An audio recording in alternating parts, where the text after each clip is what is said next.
Voy a resolver el ejercicio 13 de la guía, que les decía que es un ejercicio bastante interesante para tener en cuenta para, por ejemplo, un examen final. Dice, en la figura mostramos un sifón utilizado para conducir agua desde una pileta. La tubería que conforma el sifón tiene un diámetro interior de 40 milímetros y termina en una tobera de 25 milímetros de diámetro. Calcule el flujo volumétrico a través del sifón y la presión en los puntos B y en el punto E. El punto B está acá, el punto E está acá. Bien. Antes de empezar a resolver, quería que vieran el esquema en qué consiste un sifón.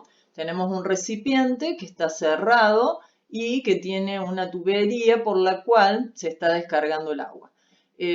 La idea, por sentido común, nosotros diríamos, ¿cómo puede ser que el agua ascienda y salga por el punto F? Porque si recordamos lo que vimos en hidrostática, los vasos comunicantes, si esto lo vemos como un vaso comunicante, tendrían que llegar todos al mismo nivel. Bueno, para que el sifón empiece a funcionar, lo que se debe hacer primero, porque ya está en funcionamiento, lo que se debe hacer primero es succionar desde la salida de manera que se llene todo el conducto de agua y recién ahí, al succionar, hacer una presión igual a 0, recién ahí va a empezar la descarga. En este ejemplo, la presión interior en el recipiente también es 0, pero si nosotros, por ejemplo, tenemos una pileta que queremos vaciar y no tenemos forma de descargarla desde el fondo, lo que tendríamos que hacer es encontrar un desnivel tal que desde el fondo hasta la punta, hasta la salida, digamos, al punto de descarga,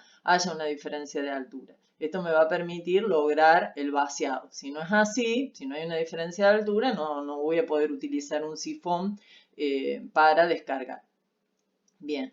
La otra cuestión que les quería comentar entonces es que para que comience a funcionar, lo primero que tengo que hacer es succionar, llenar el conducto y que acá lograr una presión 0 para que comience a fluir este líquido. Ya no se trata más de fluidos en reposo, ya tenemos un fluido en movimiento dentro del conducto. Sí podemos considerar que la velocidad con la que se mueve el punto A, es decir, con la que baja, es 0 porque es grande el diámetro del recipiente. Después, otras cosas que plantea el problema, que podemos ir contestando antes de hacerlo numéricamente, y que eso es lo interesante, dice, ¿de qué depende la velocidad de salida del agua en el conducto, específicamente en el punto F? Entonces, era más o menos lo que les comentaba. La velocidad con la que salga va a salir a más o menos velocidad dependiendo de la diferencia de altura que hay entre la toma y la salida. Entonces, en este punto la velocidad de salida va a ser mayor si mayor diferencia de altura tenemos. La B dice, ¿por qué la presión del punto B es menor que la del punto A si están al mismo nivel? Si nosotros analizamos este esquema antes de resolverlo, a primera vista decimos, el punto A y el punto B están a la misma presión porque están al mismo nivel y es lo que vimos en hidrostática. Pero recordemos que el fluido dentro del conducto se está moviendo. Y cuando se mueve, cuando hay una velocidad, la presión disminuye. Entonces, si comparativamente dos puntos están a la misma altura, deberían tener la misma presión, pero uno se está moviendo y otro no, esto implica que la presión en B tendría o es menor que la presión en A. Entonces, si acá la presión en A es 0, la presión en B seguro con el cálculo me va a dar negativa. Dice, ¿cómo es la velocidad comparativa de los puntos B, C, D y E? Bien, entonces si comparamos ahora todos los puntos, los valores de presión, vamos a decir, dijimos que el punto B tiene una presión menor que el punto A. Si analizamos el punto C con respecto al B, vamos a ver que el B, además de tener la misma velocidad que B, tiene una altura. Entonces, para lograr que el líquido llegue a esa altura, nosotros necesitamos una pérdida de presión que se transforme en energía potencial.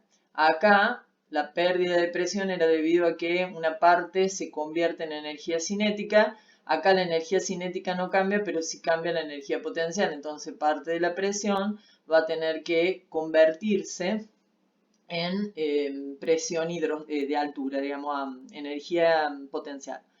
En el punto D, como están a la misma altura y a la misma velocidad, va a ser la misma presión que en B. Y en el punto E, como está a una altura muy baja, la velocidad es la misma porque es el mismo diámetro de tubería, podemos decir que la presión en E es la más alta del sistema. No así la presión en F, porque tenemos un cambio, digamos, acá la presión en F es 0 y aparte, bueno, acá hay una diferencia en el diámetro de la tubería. Después dice, ¿cómo es la presión en C comparándola con la de los demás puntos y por qué? Bueno, ya lo expliqué. Es la más baja del sistema porque la energía que tiene, si nosotros siempre estamos analizando el trinomio de Bernoulli y parte de la energía que nosotros decimos que es de la presión o la carga que se le llama, es convertida en carga de altura y en velocidad que con respecto a B es la misma con la velocidad, así que no hay cambio, pero sí se incrementa la altura. Entonces, por eso es la más baja del sistema, es la que está más alto y a la misma velocidad que todos los puntos dentro del conducto. Y la F dice, ¿cómo es la presión en el punto D con respecto? También lo contestamos, es la más baja del sistema porque tiene la misma velocidad que todos los puntos del conducto y es el punto más bajo del sistema. Comparativamente con F, bueno, F ya sabemos que la presión es 0 porque se ha convertido en energía cinética al reducir el área.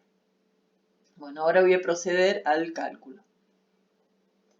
Bueno, acá dibujé el mismo gráfico que teníamos como para guiarnos para la resolución y lo primero que vamos a hacer es plantear la ecuación de Bernoulli para dos puntos del sistema. Yo elegí el punto A y el punto F. ¿Por qué elegí estos dos puntos? Porque son los puntos en los que más datos tengo. Acá el problema me dice que la presión en F es igual a 0. La presión en F es igual a 0. Entonces tengo la presión, el diámetro y después con respecto al punto A tengo la presión que también me dice que es 0, el problema. Y sé que como está en un recipiente grande va a tener una velocidad 0. Entonces planteo la ecuación de Bernoulli para estos dos puntos y digo la presión en A es 0. La velocidad en A es 0 porque el diámetro del recipiente es muy grande, entonces se considera que se está desplazando lentamente y tiende a 0. La presión en F me lo da como dato el problema que es 0, así que lo cancelo.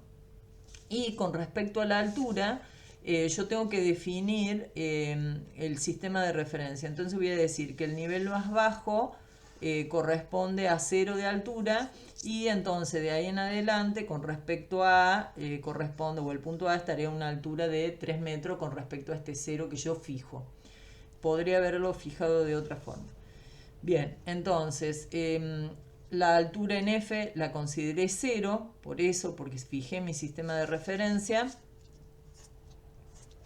Y me queda el término un medio de la densidad por la velocidad de F, de la salida de F, que sabemos que es elevada porque justo acá hay un estrechamiento, entonces eso implica un aumento en la velocidad. Bien, así que los únicos dos términos que me quedan son los que corresponden a la energía potencial que tiene el líquido y a la energía cinética que tiene el líquido de la salida.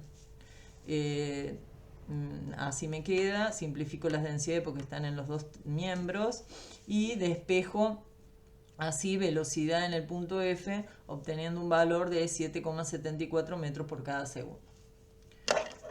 Bien, no me pide eso, me pide el caudal volumétrico, era la primera pregunta. Entonces ahora calculo ese caudal y el caudal por la ecuación de continuidad era igual a la velocidad por el área, en este caso la velocidad en F por el área de F, y nosotros sabíamos que de dato era de 25 milímetros el diámetro de la tobera, así que calculé acá el área, pi por radio al cuadrado, acuérdense que me está dando diámetro, 25, así que lo divido por 2, lo elevo al cuadrado, obtengo el área de F, y después multiplico por la velocidad que ya calculé, y obtengo que es 3,8 por 10 a la menos 3 metros cúbicos por cada segundo el caudal. ¿Está? Bien. Ese sería el caudal volumétrico en el punto F, pero también es el caudal volumétrico por la ecuación de continuidad de todo el conducto. ¿Está? Entonces, otra cosa que me pide es calcular la presión en el punto B y en el punto F. Antes de arrancar con calcular la presión en el punto B y en el punto F, lo que hice, utilizando la ecuación de continuidad, digo que la velocidad en B, en C, en D y en E es igual en todo el conducto porque el diámetro es el mismo.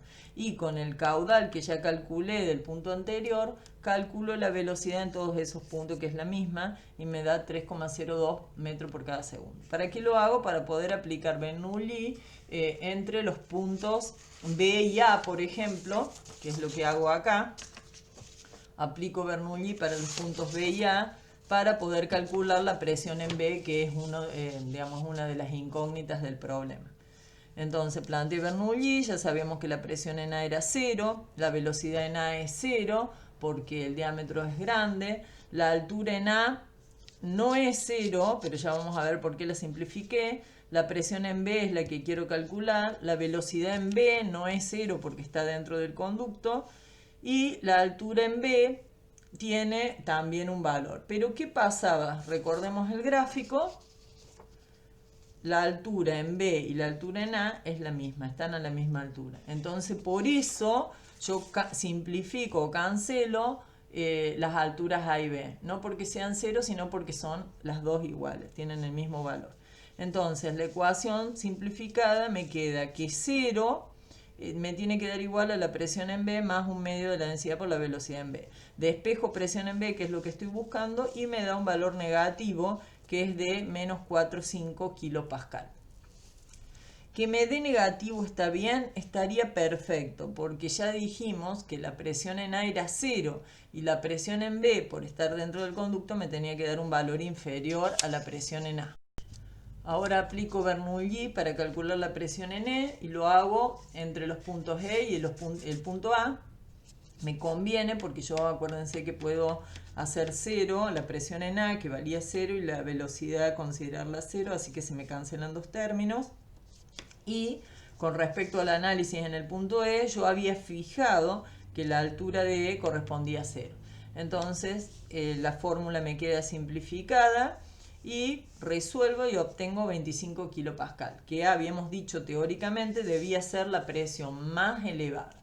Ahora la pregunta es, ¿qué diferencia hay entre el punto E y el punto F? Si los dos están a la misma altura y este tiene la presión más elevada y este me da una presión 0. Bueno, la diferencia está en que se estrecha la tobera y toda la energía que trae el líquido se convierte en energía cinética. No tenemos presión, no tenemos altura, es decir, la carga que corresponde a la altura y a la presión son 0 y se transforman todos en una carga cinética. Se convierten todos en energía cinética.